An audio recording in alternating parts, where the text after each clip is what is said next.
almost punched the thing. Hey! Welcome to Uplifting Conversations with Kendra. I am Kendra, and I know you all are ready for this theme song. So let's just get into it. Oh, and by the way, Jasmine is here. She will be singing along with us. So let's go. Uplifting conversations with Kendra, Ooh, ooh. Yeah! Very good. Thank you for joining us today. Thank you for listening and watching and supporting and encouraging us. Now, announcement number 1. We will be coming to you live or recorded every Monday, 6:30 Central Standard Time. I call that in the middle time. Okay, I know y'all like that. We Central, we in the midst time. Okay.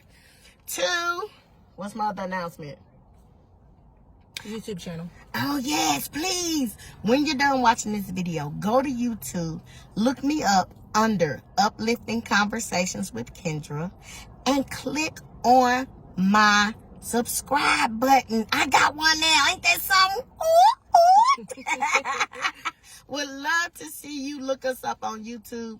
And my goal for that is to have, I'm going to say 100 subscribers within the next month. I'm going to give it 30 days. So y'all make sure you subscribe, like, and share. Ain't that what the young folks say? Yes, and then we'll get to, at some point we'll start talking about my merch and you'll see me do like that. But not right now. Right now I just need you to subscribe to the YouTube channel, Uplifting Conversations.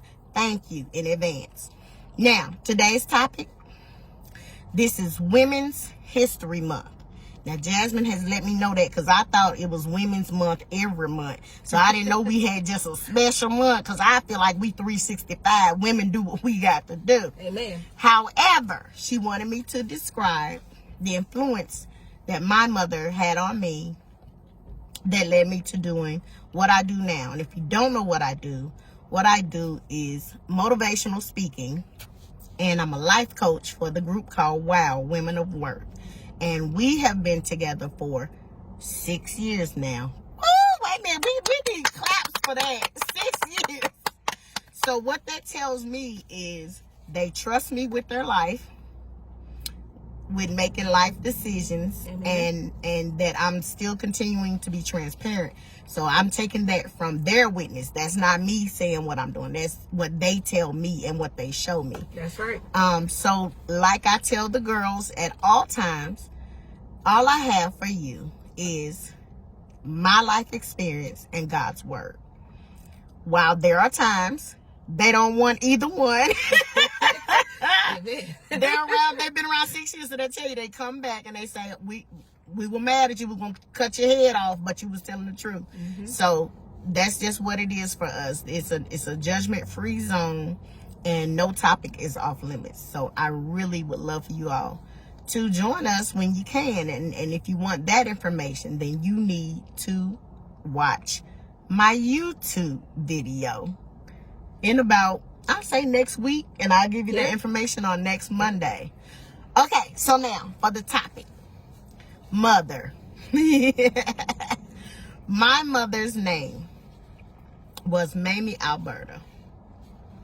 And when she changed her name, that said a lot to me. And so her name was Mamie Alberta, Mamie after her mother, Alberta after her father, Albert. And she didn't like that name. It wasn't that she hated it, but my mother searched for peace for the majority of her life. And what she wanted was harmony. So that's what she legally changed her name to. And I just thought that was awesome because she was always a studious person when it came to words. She read all the time, which is probably why I picked it up and love it so much. But she read to escape her reality. And I winded up doing the same. But then later I learned that I could read to sort of produce to produce the life that I want, to learn how to be what I want it to be. So I love to read. I read everything. I love romance novels. I like Eric Jerome Dickey. He was my first favorite, but I had to put him down because EJ got some stuff going on that Christians just cannot hold on to, because you know you gotta let go of the junk. You know, it be real, it be true. But if it's not conducive to a Christian lifestyle, well, I had to let it go. But just letting you know what I liked in the beginning. Eric Jerome Dickey, Maya Angelou, what's my other lady name? Oh, Jude Devereaux. Yeah. I had never met a lady named Jude Devereaux. I was like, that's a fire name. And Jude takes me to places I ain't never been in her books. But I also like biographies. I like science. I know y'all like, she's not a scientist. Yes, I am a big nerd. Y'all don't know that. But that was all influenced by my mother. We got into everything. She influenced me with her music choices, because our favorite group, of course, and I know y'all old heads are going to know this right off, was Earth, Wind, and Fire. The four elements. Was it 4 or 3? That's 3 elements. My bad. I thought they were Earth, Wind, and Fire, and water. And rain. So, and we liked them. She liked, what's that boy name? Marvin Gaye. James. She liked James Brown, but she just, Mama liked music where she could hear the lyrics. Some things were fun, but Mama really liked lyrics that said what life was. And Earth, Wind, and Fire had one, I can't remember what it is, but the words that Mama always said out loud, it didn't matter where we were, if we were in the car, if we were at home, the words were this: a child is born with a heart of gold, ways of the world, makes his heart stone cold. And my brothers, if you're watching this, I know you all know, what song that is. Wait, Nana, I know you know, because you're very influenced by music as well. So the music, I want to say gospel music, but that came through my grandmother. But my mom really loved music. So the first thing my mother taught me about myself was that I needed to have respect for myself.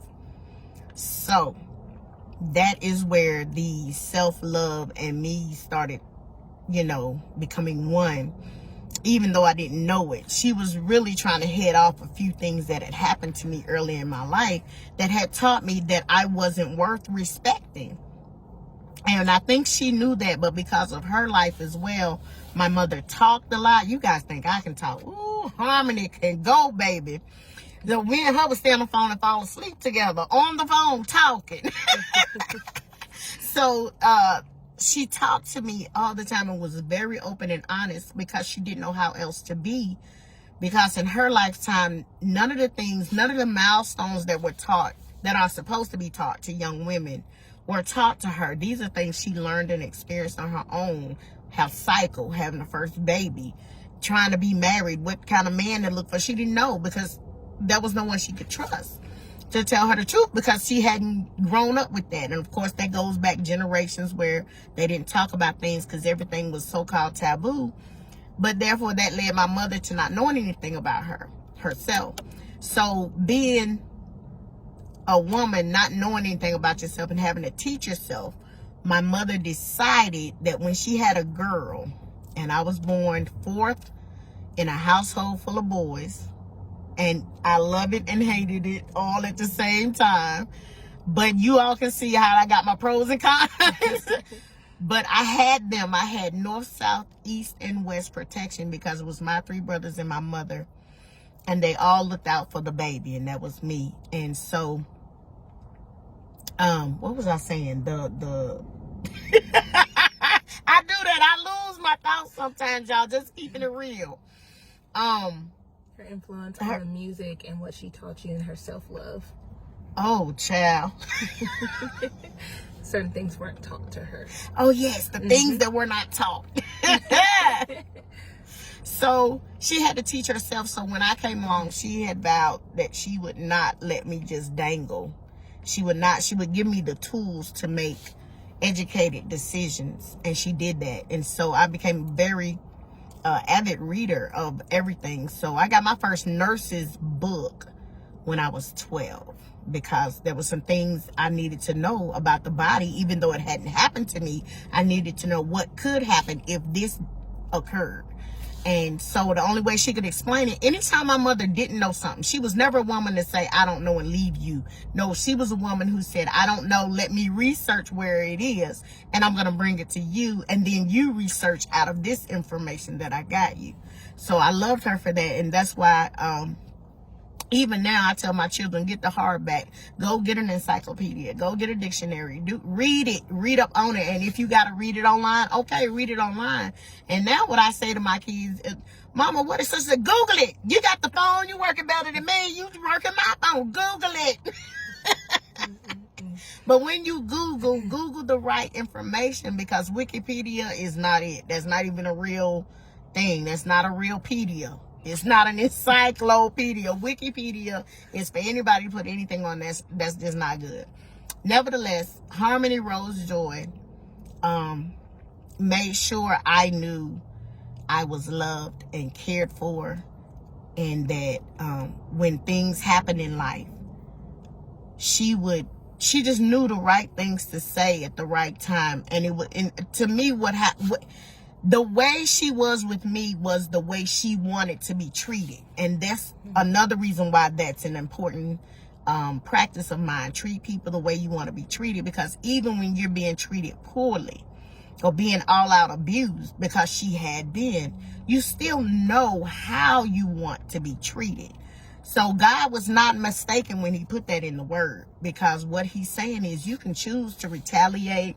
You can choose to hold on to hate. You can choose to just be angry all your life. If anybody had reason to become a serial killer, mass murderer, my mother did. But she chose different. She stopped worrying about if they liked her. It was clear to her they didn't like her. So what she would do, she said, well, I got to like myself. And she began to do the things that made her be worthy in her own mind. You know, my mother going to college, it was family members that told my mother she shouldn't go. What are you going for? My mother was like, all right, well, since you're not on the boat done is taking off. My mother was even threatened, one of the fathers threatened to get the kids because he didn't want to go to school. And she said, what time are you picking the kids up? Because my mother was going to school. What you weren't going to do was keep my mother from progressing and becoming a better her. So she taught me that as well. And also she taught me, now I think I didn't take all of this. I'm better at it now. But decision making, my mother's MO with everything was make a decision. If you figure out it's the wrong one, switch and just make the other decision. Don't linger in it too long, because you don't have time. That was my mother. You don't have time for that. So I love that about her. But then there came a time when I needed her to see the gray area. And my mother was either black or white with her decisions and why. And if it didn't make sense, that just ain't gonna work around here. But me coming up, she allowing me to be a child. She allowing me to be a girl, a little girl. I was never forced to become a grown woman, doing things before my time. Taking on children that were not mine. That's one thing. I was never forced to do that. But she just let me be. And in her letting me be, she was so patient, and she learned that there's gray areas with this emotional thing. My mother, she wasn't emotional. Her life as a little girl, back in the 40s and 50s, little girls were not given permission to be emotional. You can hang that up. Don't even think that. Why you think your auntie and them don't cry? You don't see them cry because they didn't have time. Children back then were made to be seen and not heard. So when it came to my life, and she said, why did you do this? Or why didn't you act on this? And why didn't you make this decision? Because I'm looking at both sides. And I can see the middle ground. I can see how this could work this way or it could work that way. And maybe we need to do it this way instead of being harsh this time. So while I'm not a naturally gentle person, I do know gray area is real for a lot of us, and we had to figure out some things within the gray area in order to get to the black or the white. So that was good, because with that being said, that means that my mother didn't mind learning from me. And that's another reason why I can look at children and go, what are you saying? You know, have a conversation with the kids and just find out what they know, because they see things differently. They hear, believe, and trust in things differently, and they do it wholeheartedly. That's the thing. We've been tainted by this world. We've been messed up, thrown around as adults. We know nobody cares, but children still know, because one, they're from God. So they still very much know that people do care. They just need to be calmed down a little bit. And some kids will tell you, calm down. It's not that serious. Those are the ones you want to punch in the face, but they're telling the truth. You just know, you don't want to hear it at the moment.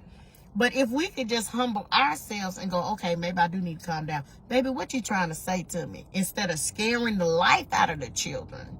Yeah, I got that from her too, because she take them little bitty fists. And she hit me one time, y'all. I did the splits by the refrigerator. Yeah. I never did that thing again, though. I'm going to tell you that right now. But that I needed it at that point. Evidently, I didn't think I did, but she must have saw something in me. Huh? Girl, yeah, mama didn't care nothing about that. It's all in the face. You gonna get in her face, you gonna get hit in the face. That's what mama was. And I wasn't necessarily in her face. I was on her side. But, okay, so the situation was this. I'm just going to say the scenario so you'll feel what I'm saying. So I had been at home all day, and I am this fabulous artist at this time, because I was in, I did art all the time. And I was waiting for mama to come home. Well, I didn't know she had a bad day. And she was on a diet. So let me just paint that picture. So she was hangry. Well, I had messed around and had ate one of her grapefruits. You can't mess with the diet food. I'm going to tell you that right now. So she wasn't mad. She was trying not to be mad about the grapefruit. It was in the refrigerator. Mama's fast. She's like, we was in here. You home all day. You might have wanted the grapefruit too. It wasn't until she kept talking, and I'm standing there. I want to show her this picture I done draw, because now it's all about me now. Mama, I need you to see my picture. I'm 13 at this time, by the way, so they let you know my head is everywhere. My attitude was everywhere. My head was everywhere. My body was doing everything. So I want her to see this picture, and I'm holding this picture, and I'm waiting. I'm thinking I'm being patient. And she's saying what she's saying, and I said, okay. The okay sounds like shut up when you still talking. Mama reached around and she smacked me, gave me a backhand. Her hand looked just like mine, only a little fatter. And she gave me a backhand, and I did a splits by the refrigerator. And you know my mom had nerve not to remember that. Jasmine is laughing her butt off. Because, yeah, Miss Kendra had to get smacked around a little bit. Because, life got to teach you do not know everything. Be quiet sometimes. So, she gave me the little smack, and I did a split by the refrigerator. What's funny was I was so mad. I couldn't cry right then. And see, my attitude was like, oh, you gonna hit me and make me do the split? So I walked to my room. I closed the door, then I cried. Because you're not gonna get no tears. You ain't gonna get no... Mama didn't care if I cried or not. What she cared about was I done came out my face with this okay, like I pay rent. You understand what I'm saying? Mama was letting me know who was in charge. Nevertheless, we became good friends. Huh? Okay, well, I think I've been cued. We need to go. Okay, so I love you guys. So we're going to talk again next week. This is going to be a part 2. Okay, thank you for listening. Have a great week and be lifted up.